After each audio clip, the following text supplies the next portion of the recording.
साहब एक ही सवाल पूछता हूँ कि आदमी साहब आज विधानसभा जो है वो तहकूब हुई है, आपने जो स्टेटमेंट किया तो आपको बॉयकॉट करने की और आपकी विधानसभा में कोई जगह नहीं है, ऐसी बात की है एकनाथ शिंदे ने। नहीं, देखिए ऐसा है कि मैं जब कल बाहर निकला असेंबली से पहले दिन, तो प्रेस वालों ने मुझे कहा कि आसाम के मुख्यमंत्री ने राहुल गांधी की तुलना जो है औरंगजेब से किया है।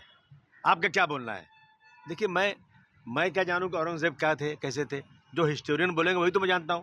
मेरे पास Satish Chandra ji, Audrey Truschke, doctor Rajiv Dixit, doctor Ram Puniyani, Awadh Ojha, Meena Bhargava, ऐसे बहुत सारे हिस्टोरियन के बयान मैंने सुना है। और जिन्होंने ये सब बातें किया, औरंगजेब के बारे में बड़ी तारीफ़ें की हैं, उन पर आज तक कोई बैंड नहीं लगा। उसकी बुक को भी बैंड नहीं किया गया, उन पर कोई केस भी आज तक फाइल नहीं हुआ। मैंने उसी बात को दोहरा दिया।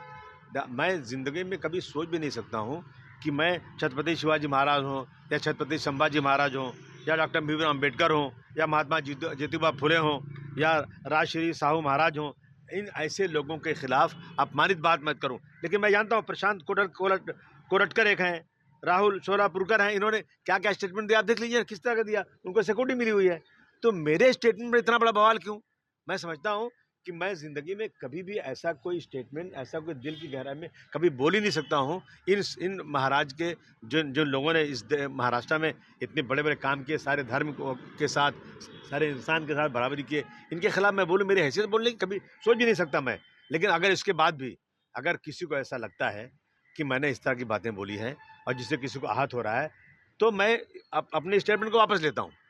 लेकिन मैं जानबूझकर मैंने कोई नहीं, जब प्रेस वाले आगे सवाल 10 करते हैं उसमें बातें निकल जाती हैं। लेकिन मेरे स्टेटमेंट में इन जो है हिस्टोरिकल के स्टेटमेंट के ऊपर मैंने जो तारीफ़ किया है, लेकिन मैंने एक लफ्ज़ भी किसी महापुरुष के खिलाफ, संभाजी महाराज के खिलाफ या छत्रपति शिवाजी महाराज के खिलाफ कहीं नहीं बोला है।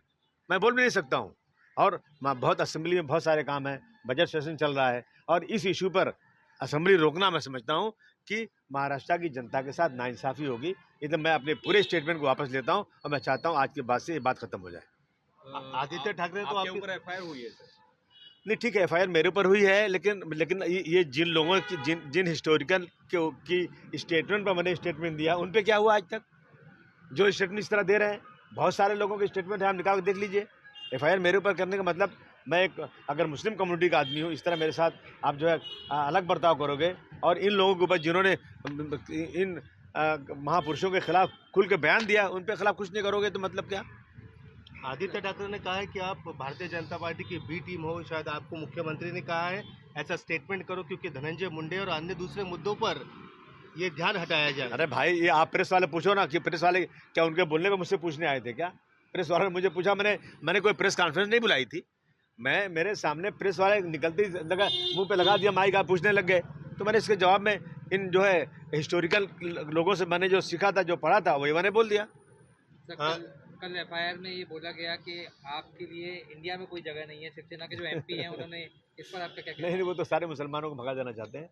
और उसके बाद आपने देखा कि कितने लोगों ने बोला मस्जिद में घुस के मारेंगे और मुसलमानों को 20 लाख मुसलमानों को मार दिया जाना चाहिए, इस देश को हिंदू राष्ट्र बना देना चाहिए। तो ये सारे स्टेटमेंट बहुत अच्छे हैं, इन पर कोई कार्रवाई नहीं होगी।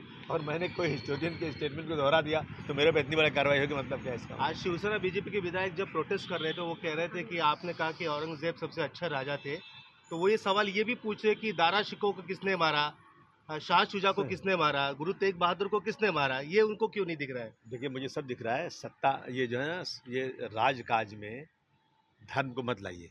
राजकाज में लोग जो हैं अपनी सत्ता बढ़ाने के लिए, अपनी जो है हैसियत बढ़ाने के लिए करते हैं। इसमें कोई धर्म का लेना कुछ नहीं है। ऐसा बोलेंगे तो कहते हैं कि एक राजा ने 99 भाइयों को मार दिया था। अभी नेपाल के राजा ने अपना राजकाज करने के लिए उसने अपने पूरे परिवार को मार दिया था। तो इस तरह की बहुत सारी चीज़ें, इस बहस में मैं नहीं जाना चाहता हूँ। Thank you.